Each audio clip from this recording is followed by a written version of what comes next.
Hello, everyone. It's Tom back in the dugout. The other day, a friend of mine was talking. We were having a bourbon, as a matter of fact. And he said, Gee, I just finished watching that movie, Sandlot. And he looked at me and he said, Did you ever play Sandlot? And I started laughing. And the nostalgic aura came over me. And I said, Yeah, I played Sandlot. And lots of memories. He said, Wow. I said, Why don't we share it with our viewers? So he said, Okay, I'll ask you some questions. I said, That's great. So right now, I have a friend who's sitting over here, and he wants to ask me some questions about what it was really like to play Sandlot Baseball. So without further ado, Don, please. Hello, everyone. I just thought it would be fun here to ask Tom Klang here about some of the things that he remembers as a kid in the probably the 1950s. Tom, is when most of this happened. I started playing in '52. Okay. Yeah, when I was actually 7 years old. All right. So, and then the movie, as you referenced, this Sandlot movie, was that anything like real life at all? Like, good question. Okay. I was in a department store, I don't know, about a year or so ago, I guess. And I picked up, I saw this on the wall, and I said, oh, I got to buy that. And I had to forget who I was with. But they said, what do you want that for? I said, because this represents a very, very, very nostalgic part of my life, Sandlot Baseball. Now this was more like what they dressed like in the movie, Sandlot. We, of course, never wore shorts because the fields we played on, we'd tear up our legs if we wore shorts.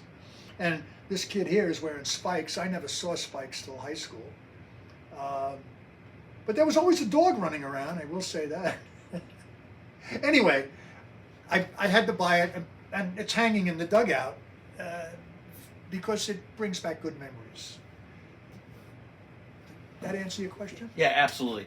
And then, again, speaking to other people in your demographic, your age demographic, were things very expensive? Like, what would it cost to buy a baseball? Like, was it something you could just go deliver some newspapers and be like, all right, I made some money today, it's time to go buy a baseball? Or was it a professional baseball? They didn't have rubber coated baseballs, and they didn't have cheap. They had a professional Spalding baseball. That's who made the baseballs back then. They cost about $1.50, and $1.50 was just, nobody had $1.50 back in '52, '53. So we used to ask for them for Christmas, and the day after Christmas, friends would show friends, look what I got, an actual Major League Baseball. Wow. We would save it for the spring when we started to play, and we played with that one baseball for the season. And when that season, as that season rolled along, we would tape it because the seams would come apart. The stuffing would come out of it. We'd put it back. We'd tape, and by the end of the season, it was just a ball with tape all around it. But we kept using it because you couldn't afford, other than Christmas, to get a real baseball. Now we did have paper routes, but you had to pay your allowances. You had to buy other things, and the baseballs were the Christmas presents that we saved until we played in the spring. so along the same lines? What a baseball glove, was that again another Christmas gift, birthday gift? Yeah. And then you would use that for 5, 6, 7 years. Did your hands outgrow those gloves? Yes. Did you trade with friends because they had a bigger hand or smaller hand? Well, we all had our heroes back then. My hero was a guy named Gil Hodges. So I did a video on that too. It's in the video collections if you're interested, the viewers are interested. But anyway, I my idol, and I always played first base because that's what I did. And for Christmas, a first baseman's glove, and I kept it for years. And I learned how to restring it, relace it, because you had to. You couldn't afford another one. And my parents were average folks back then, and they didn't have a lot of money to spend on me. And none of my buddies who played baseball, all of them were in the same situation. Same thing with baseball bats then too. You got one and you used it for 4, 5, 6, 10 years till it broke or. Baseball bats. I have an original baseball bat here. In fact, here it is right here. Now this is called a fungo bat. And what a fungo bat is, it's slim.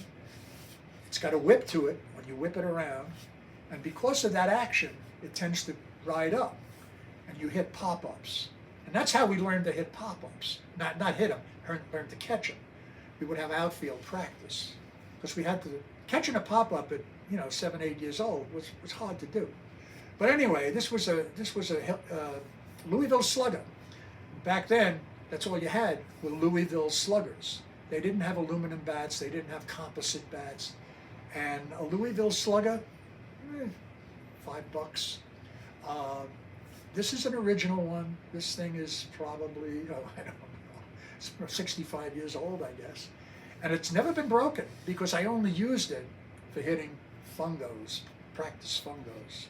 Now the bats we used in the games, we broke them. We taped them. We used to hit them on the ground like that. Depending on the noise, you could tell if it was broken or not. If it was broken, well, we'd wrap it up with duct tape and use it until it actually just fell apart. So yeah, bats was something else that you asked for and you got for Christmas, and you kept them forever. Okay. And then kind of along the same lines, did you guys have actual bases when you played on the Sandlots, or did you make up bases? That's great. Obviously, no lines painted out or anything like that, but we used, well, the fields that we had were dirt fields. There was scrub grass. We spent time weeding. We would spend a couple of days when the spring came. We would pull out all the weeds. Everybody would get a rake from their parents, and we'd whack, we'd rake. We'd try to get it as good as possible. But these fields were atrocious. For bases, we used garbage can tops. We'd smash them down. We used books that we thought were the size of a base, but bases, no. Who could afford a real base? And naturally, when you're playing, you're kicking these bases, you're sliding into them. You would have to put them back, and lots of arguments would ensue. Like the base wasn't there; it was over there, and you always tried to edge the base closer when you were up because you wanted to make sure you had a little edge when you're running, and a lot of funny arguments ensued from that. But the big question is, our fields were dirt and stone, and that was one of the reasons why we never wore shorts. You had to wear jeans, good old Levi's, because when you slide on stones, man, it hurts, and you get cut up. And anyway, that's the kind of fields we played at. And each neighborhood team that we played had their own fields too. And they were just fields. We didn't know who owned them. Nobody ever chased us. Okay. We couldn't go to a real, like a high school field, because they wouldn't let us in, because they didn't want us to wreck their fields. So I guess that's my next question. Were there rivalries in your particular neighborhoods? Did you have to bicycle 10, 20 blocks away to go play a different set of kids that you maybe knew a little bit but didn't really care for? Or, and again, were there fights sometimes to settle where you guys were going to play, and how did you decide who got to go up to bat first? Those kinds of questions I have for you. Sure. Well, I can remember the team that was our biggest rivalry. They were called the Green Road Boys. And they would have lived about 5 miles away in a neighborhood. And they lived, and most of them lived, well, the field that they played was on a street called Green Road. We were called the Canaan Lake Boys. And we played on a field that was by Canaan Lake.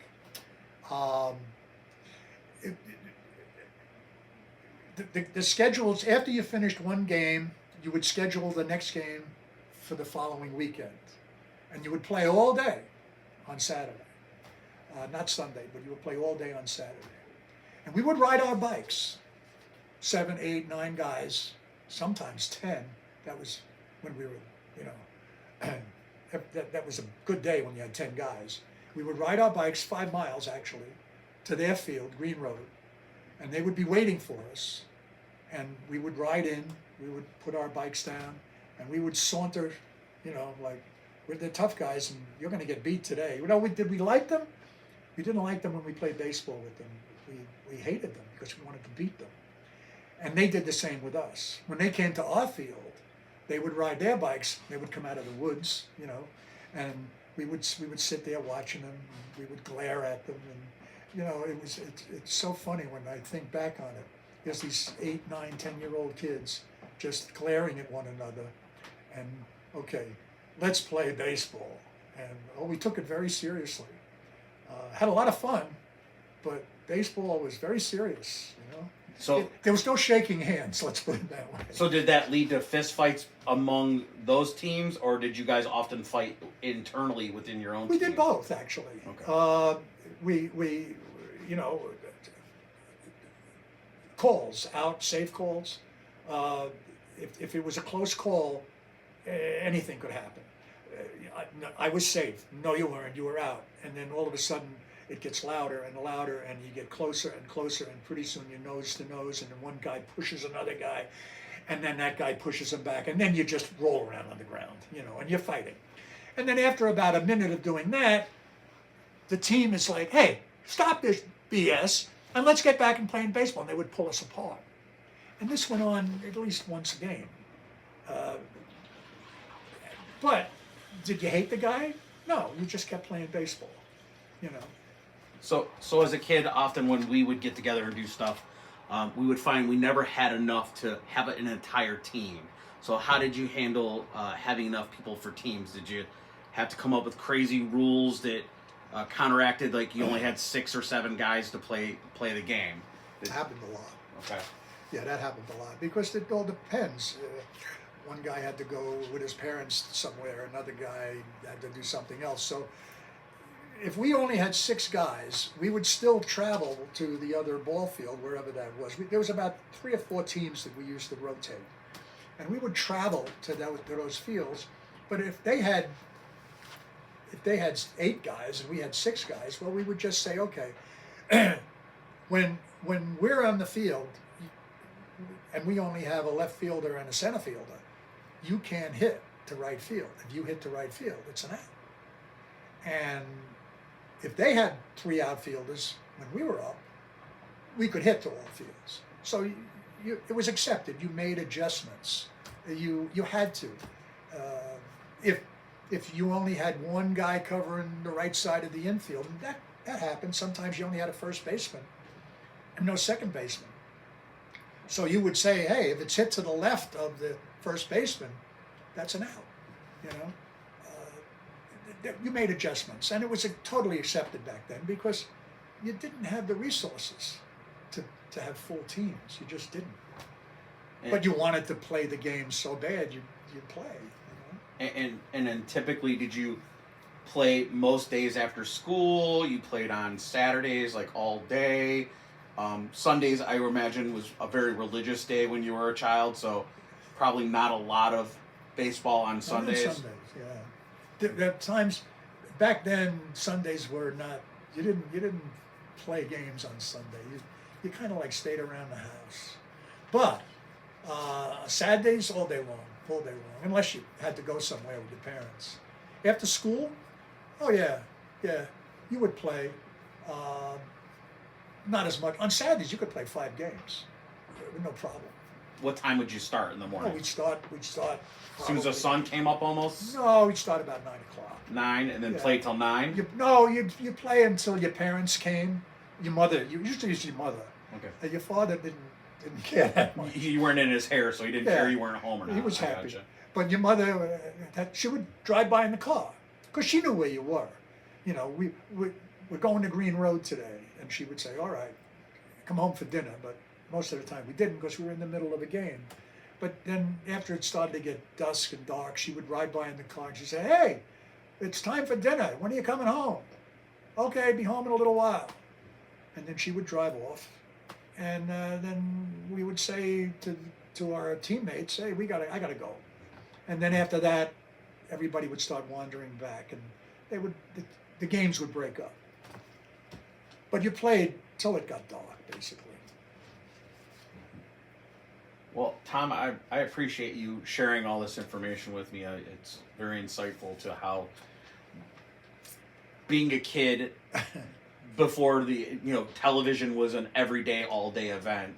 What it was like to be a kid in the 50s and 60s, and how kids would get together and play the So game of different. baseball. Yeah. So different. You're not going to find too many kids doing that these days, at least not in the United States, probably. It's unfortunate because I'm sure you've done the same thing.